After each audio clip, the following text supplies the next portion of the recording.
Hey, everybody. Terrence and I want to thank you so much for all the Drinks with My Wife podcast downloads. Thank you. He can never give me my moments. Never. Anyway, we're glad you're enjoying it. Please be sure to share with your friends, family, and colleagues that you think will enjoy our madness as well. And don't forget to subscribe, because that gives you notifications of new episodes, which happen every week. Thanks again, and enjoy, enjoy, enjoy.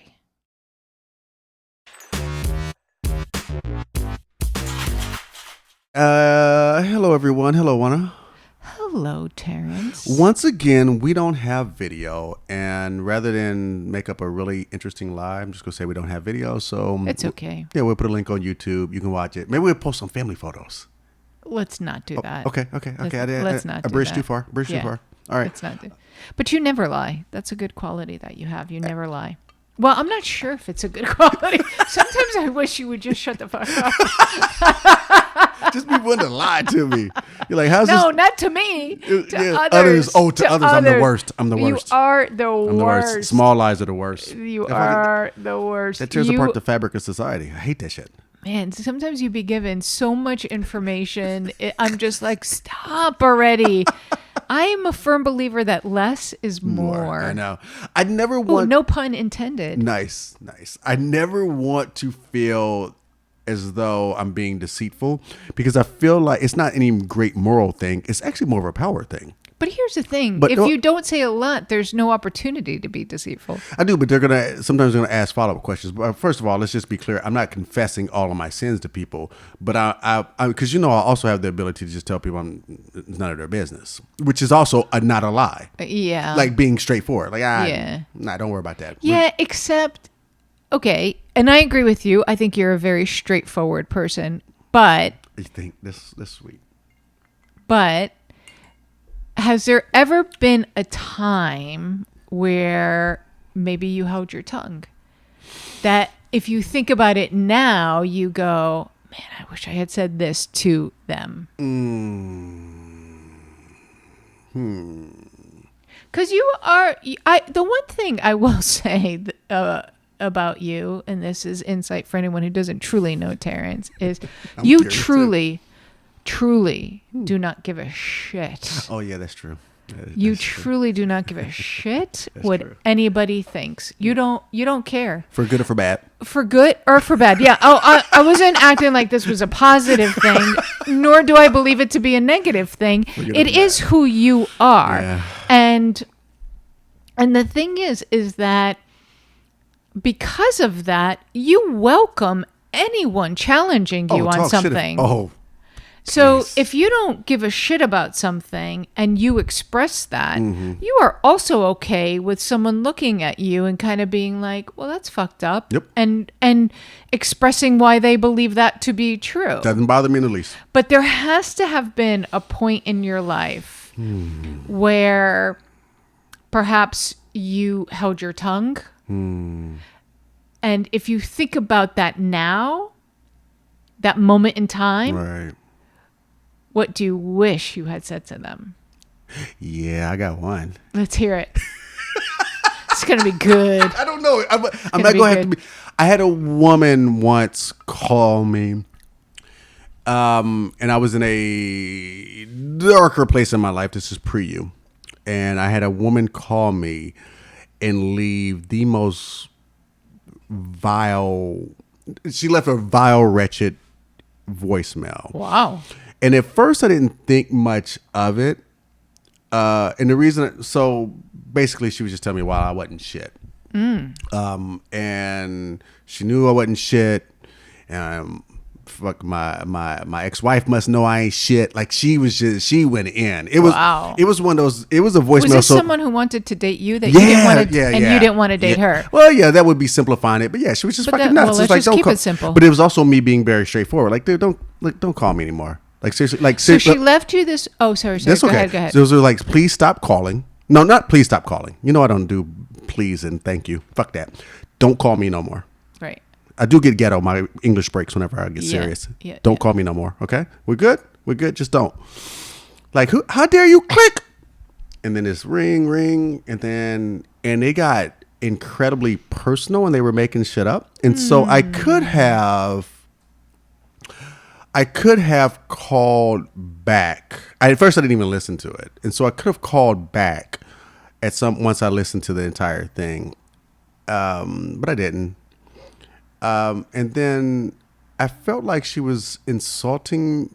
It felt personal. Mm-hmm. This was not and being a straightforward person, I try to never take a personal dig where I'm going to say something or I'm going to intentionally try to hurt you. Mm-hmm. Now that doesn't mean I haven't said things that hurt someone's feelings, but you can say what you want about me. I joke on people to their face all the time, but I never say anything mean. Mm-hmm. I just don't, just because I would feel horrible. And so some things I had shared with her, she repeated and was trying to make me feel bad. And quite honestly, it did make me feel bad. It was like, at first you're like, ha ha, she's crazy. And then like around 10:30, 11, you're like, man, that bitch, damn, fuck her. Fuck her. And I can't believe I let her say that. But so I don't necessarily regret, but it definitely popped into my head where What would you say to her if you could? Well, I like to start every response with fuck you. I would have said fuck you. And you know what? I'll be honest. Because I'm not a mean person, I think anything I say now would be my intent would be to hurt her in the way she hurt me or hurt my feelings. So yeah, when emotion is involved, exactly. That's what happens. So I'm like, you go on the attack. Like you go mention my ex-wife, you go mention my kid. Like, it was like, okay. I tell you what, why don't I repeat what you said to me about your father at one point in time after a glass of wine or two, and just find that scar and rip it open. But to me, that would just be mean. So I won't say that I necessarily regret, but I just go, oh man, that was a hard one to swallow. Plus, I'm not a big voicemail or phone bully. Mm-hmm. I come from I come tap on your fucking door. Like I don't. Mm-hmm. Not gonna be the first to ask what I do.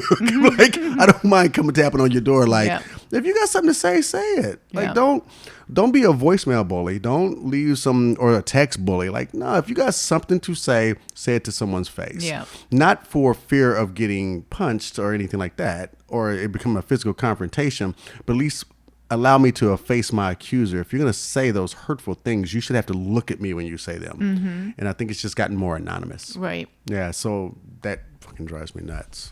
Interesting. Do you have something that you would have someone you'd like to? Oh God, every day. That you like to throw rocks back across their fence? Every day. But you're pretty straightforward though too. What are you talking about? Well, yeah, but I also recognize that in certain situations I am required to behave a certain way. Oh, like in a work setting type thing? Especially in a work setting. Because if I don't, then I become the irrational, emotional woman. Instantly. And so I definitely I am thoughtful in putting my words together. Oh, 100, you better so be. that I don't come across that way, or so that can be used against me. But more often than not in those situations, I absolutely want to be like, you are so fucking wrong, and I'm about to pummel you and show you how. But instead, I have to be like, well, did you ever consider this point of view? Yeah, you have to be the rational mind. Did you ever consider that potentially that, and it's infuriating. It's infuriating. But that's the thing, though. If you don't take those necessary steps, there's going to be instant reaction that you're being emotional. But that's the thing. The one thing I have learned as I'm growing, as I got older, when I always really just didn't give a shit about opinions. Mm-hmm. But the older I've gotten, the more I've even not given a shit about just about anything. Mm-hmm. Is because I recognize no matter what I do, they're going to view me in a certain fucking way. 100%. And so... And that's how I feel too. Yeah. So no matter how I react in this moment, it is going to be perceived a certain way. Mm-hmm. And so... when that kind of freed me, not for good or for bad, but like I might hold my swears, but I'm not going to hold my tongue any longer. Mm-hmm. Just because for me, anytime there's like you talk about holding your tongue, like for me, anytime I feel like I'm not expressing myself clearly about how I feel like dirt. So lying, like I said, not lying is not some super noble thing. I hope most people don't lie or try not to lie. But the truth of the matter is, man, I feel like shit. I feel like shit. And so that's why, like, when people who don't know me don't realize, no, I won't lie about this. When people go, hey, we should get together and get a drink. Nah, I'm all right. Yeah. Like, I'm not, why am I going to lie and be like, dude, call me. Let's do that shit. Nah, I'm good. For real? Yeah, man, I'm good. I tell you what, I hit you up, which I do. I hit you up. We'll figure out time to get together. But no, we're not getting together again next week. Fuck that shit. Like, I'm just, don't want to be full of shit. You know what I mean? So I think that's why I hold it. Yeah. I don't hold it, rather. I don't know. I think potentially there is a part of the reason why I might hold back and not express fully what I'm thinking is fundamentally I don't want someone to feel bad. And I recognize I could make you feel really fucking bad. But think about it, though. How much control do you have over that, truly? No, agreed. Because who knows? They might not. They might be like, round one, let's get it going and start responding. They might not. That's very, very true. But in a professional setting, I would say it is rare. At least in my experience. Right. It's rare where that's the case. Well, you're a woman. You don't get to tell people what you really think. Well, no, because do I really think? Exactly. Do I have intelligent thoughts or points of view? A moment like that where it's like, oh yeah, and I don't get to express myself clearly because they're going to call security. Right. So that's right. Exactly. There is that thing where you have to bite. You have to bite and swallow your tongue a little bit. Yeah, you know 100%. But if I think back on very specific times where I wish I had said something, and I'm going to give you exactly what took place and exactly what I would have said. But this was so long ago. Okay. I was in college. I worked at a restaurant. Nice. I was a waitress. I worked at a restaurant. And the restaurant, local restaurant. And the restaurant was set up in such a way that it was kind of this long, narrow space with multiple tables and whatnot. Sounds like a restaurant.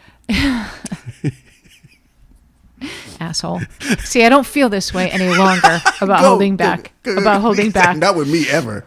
Sorry, my bad. But the very last table in kind of this long row was kind of near the station, right? Where you had various napkins and the service station.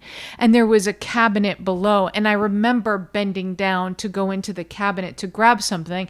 And the man sitting at the table next to me said to me, while you're down there.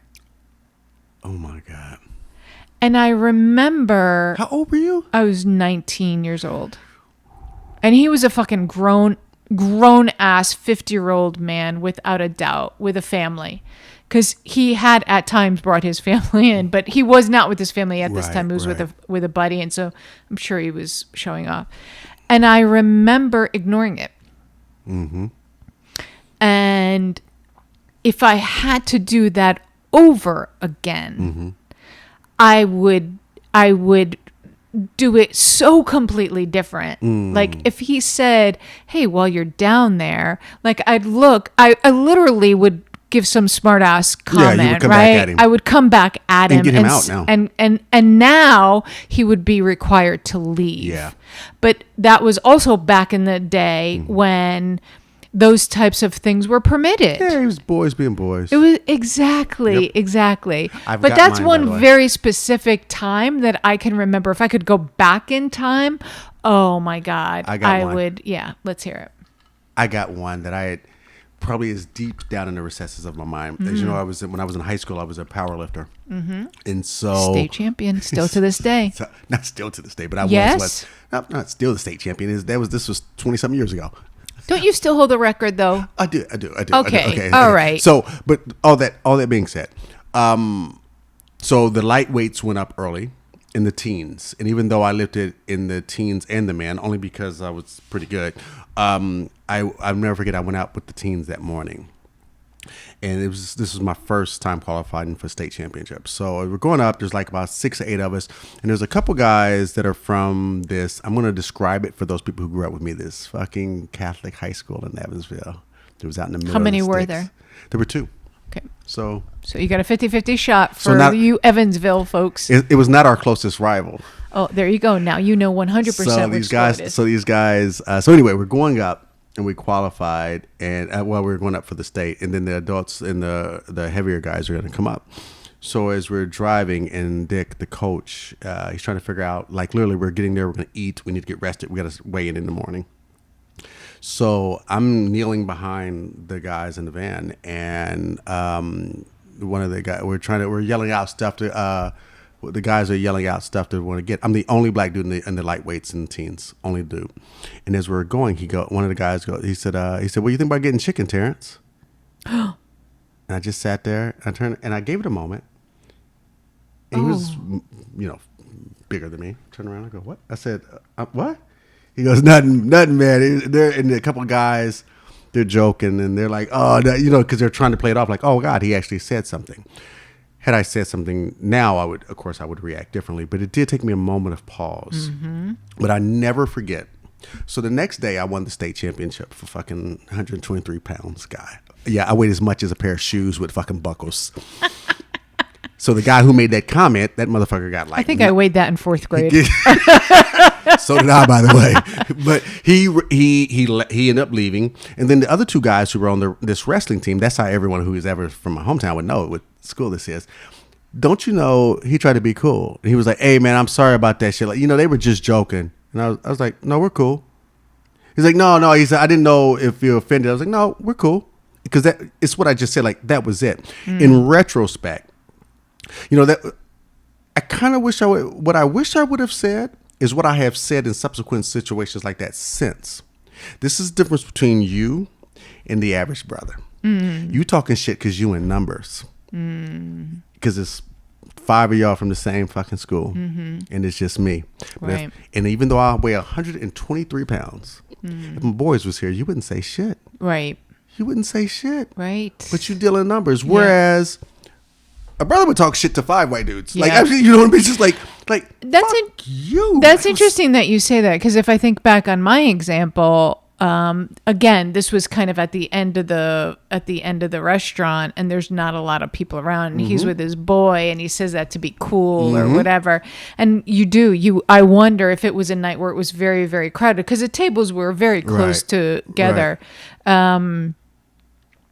If he would have said the very same thing. If he would have said something, or if someone else would have interjected. Because in the end, it is just physics. Like, I remember I didn't tell Dick about that incident until eventually this guy ends up not doing well on the team, so he ends up quitting because he sucked. And I remember this was maybe 6-9 months later. We had been at other tournaments and this and the other. And I remember me and Dick were very close, and I remember sharing that story with him. He was pissed. He was a cop in Evansville, white guy, pissed. He said, "What?" And he was like, "Oh, he's just, I wish you'd said something." I was like, "No, I'm fine." I was like, "I'm handling myself. I'm good." But he was like, "I wish you had said something." And he didn't realize that would have been weak on my part. That's just kind of the culture that I come from. That would have been weak. But it was just like, had Dick heard that, like you're talking about in the restaurant, there would have been a different reaction. Dick would have pulled over and dropped him off and told his parents to come get him, because he didn't play that shit. He just did not. Dick was my savior dealing with the police growing up. Not because I said, "Hey, do you know Dick Connor?" Just because no matter how much harassment I dealt with growing up, Dick was always like a symbol of something. Like, man, this is the most loving fucking dude, But had he heard it, it would have been a total different reaction. So I wonder about the restaurant. But thank goodness you had that kind of North Star. Oh, yeah. Right? So that you didn't feel like everybody behaves this way or this is a common trait. Yep. Yeah. I tell you a silly sidebar. Whenever, NWA had just come out. And so you got this was like we were going to a tournament once, and we were putting in, we got to choose our music because it was a long drive, and he was like, so each of us got to choose our music. So I go to put in my music, and I was riding with the adults this time because I was competing with the men's team. even though I was like 16, 15, 16. And he was like, all right, T, come on up. So he's like, what are you putting in? And everybody's like, oh, don't, you better not put it in. I was like, because I had an NWA cassette. That shows how old I am. I had an NWA cassette. And I go, and he goes, what's going on? I go, there's this group. I'm trying to explain this to like a 60-year-old white dude. That's I was like, funny. there's this group. They're called NWA, and they have a song called F the Police. He said, that's what I'm talking about. That's what I want to hear. I said, this is what they go through. He said, I don't care about the police. I don't want to hear bad words. They don't have a version of that album without the bad words. I was like, no, sir. I was like, That's okay, funny. so how weird. Like, he doesn't care what they say about cops. He just didn't want to hear cursing. That's funny. But after police is nowhere near as impactful. But Dick was cool. I say Dick is still alive. My goodness, Dick Connor is good people. Good That's people. awesome. Yeah. That's awesome. I would love to hear people just post the words they would say to someone in their past, present, whatever, if they could. You don't even have to say, I would tell my boss when I worked at. Don't get fired. Yeah. Don't get fired. You don't even have to do that. But if the words that you wanted to say at the time were, I quit, fuck you, Right. whatever, you dick, whatever the words are, just post Just that. post the words. Just post the words. And you know what? If you don't want to put it in public, DM us directly. Oh, that would at be any of awesome. our social media. And if you DM, you don't get to just say the words. I want to hear, honestly, how you felt when you swallowed those words. Because when I think about that weightlifting situation, I was pissed. Mm-hmm. While I was not a big guy, I just want to fucking choke him in the throat. Like literally, I was lifting 123. He was in 148. I was like, oh no, I can get you. Like Right. I can get you. But it wasn't. I wanted to block it out. I knew I was in one of those situations where I had all the rationales for blocking it out. And it was for the best. I ended up winning a state fucking championship instead of getting a fight in a fucking van. Right. But still to this day, I would love to come off the top rope on that motherfucker. Yeah. So send me your messages. Let's hear it. Let's Send hear it. it. Let's hear it. Love it. Thanks, everybody. Cheers. Cheers. Thanks for joining Drinks with My Wife. Please be sure to click the subscribe button and rate us on Apple Podcast and Spotify.